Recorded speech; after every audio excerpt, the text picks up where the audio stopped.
Hello and welcome to the second episode of the Class 9 Physics series. Before we start, I would like to thank you all for the wonderful feedbacks I've gotten for the first one.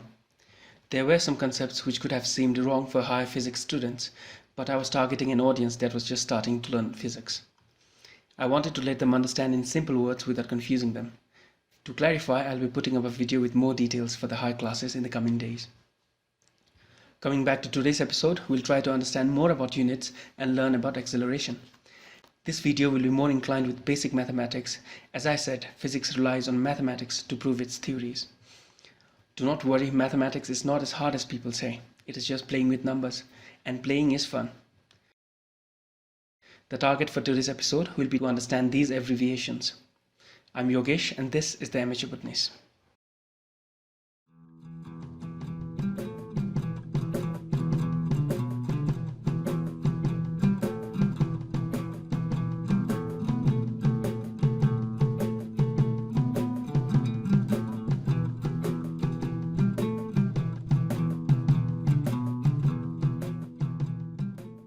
We have learnt about units in the previous episode. Units are very important as it can even help you understand as well as derive the formula to calculate the quantity. We will try to use these units to understand velocity. The unit for velocity is meter per second. The slash in between has a meaning. Meter per second can also be read as meter divided by second. What is m a unit of?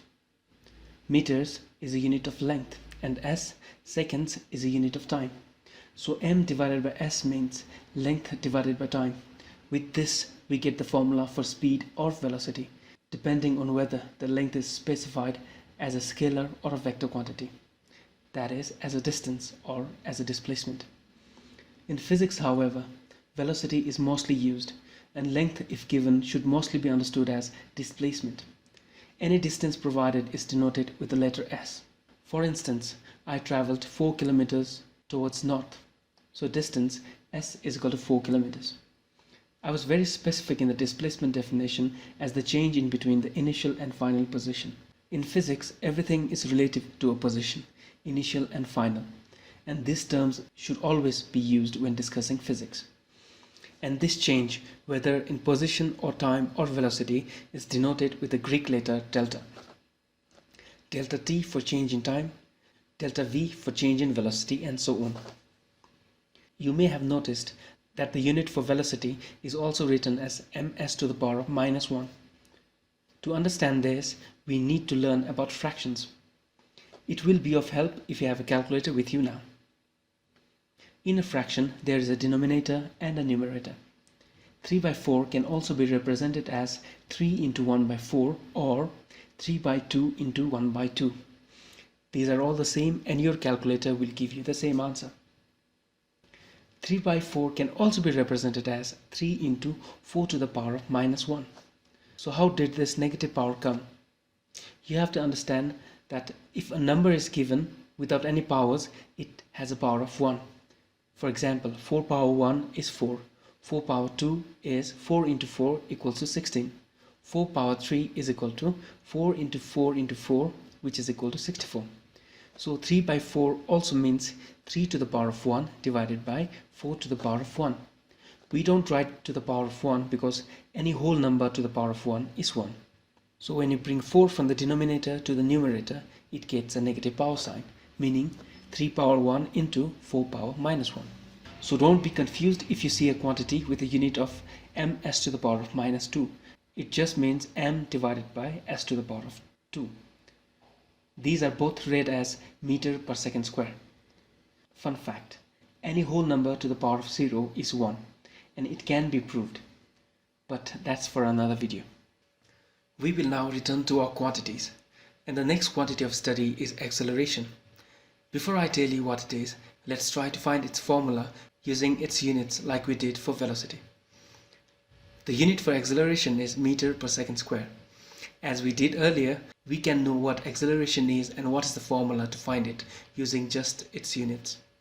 So meter per second square can also be written as meter divided by second into second, which means m by s into 1 by s, which if extended, it is distance by time into 1 by time. We all know what distance by time is. It is velocity. Therefore, we can say velocity by time.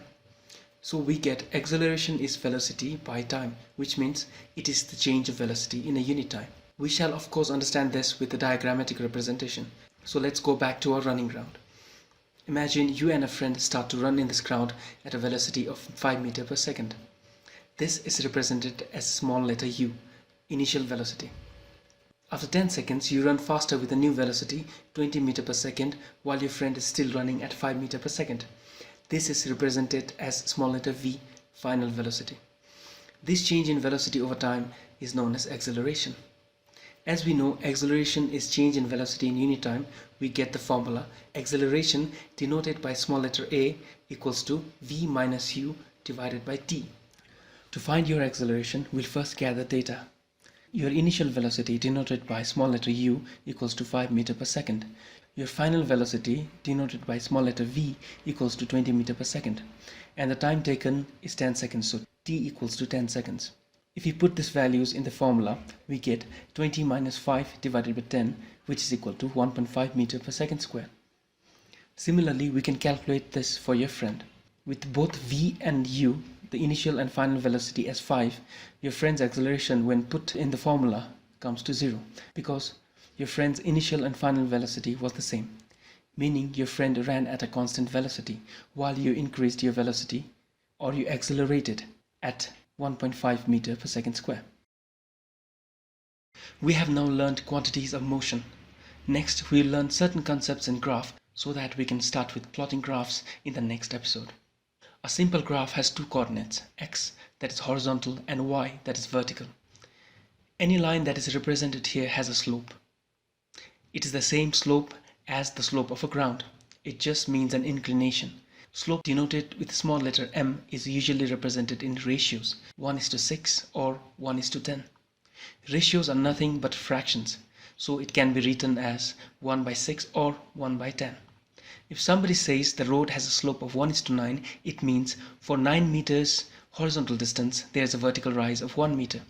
So we can say a slope that is equal to 1:9 is equal to 1/9, which is 1 meter vertical divided by 9 meter horizontal, meaning slope is the ratio of the vertical to the horizontal. That is, small m is equal to the ratio of vertical length by horizontal length. Before we conclude this episode, let's take a quick recap. A graph is divided in two Cartesian coordinates, x and y. Any change in quantity is denoted by delta, like delta t for change in time. A slope is ratio of vertical to the horizontal. Acceleration denoted with small letter a is rate of change in velocity, and its unit is meter per second square. It may seem difficult to learn these concepts, but these are actually the basics and you'll get used to it. These are important as we will be using these concepts continuously in the days to come. Revise this properly, perfect it, and you'll find the later episodes very easy to understand.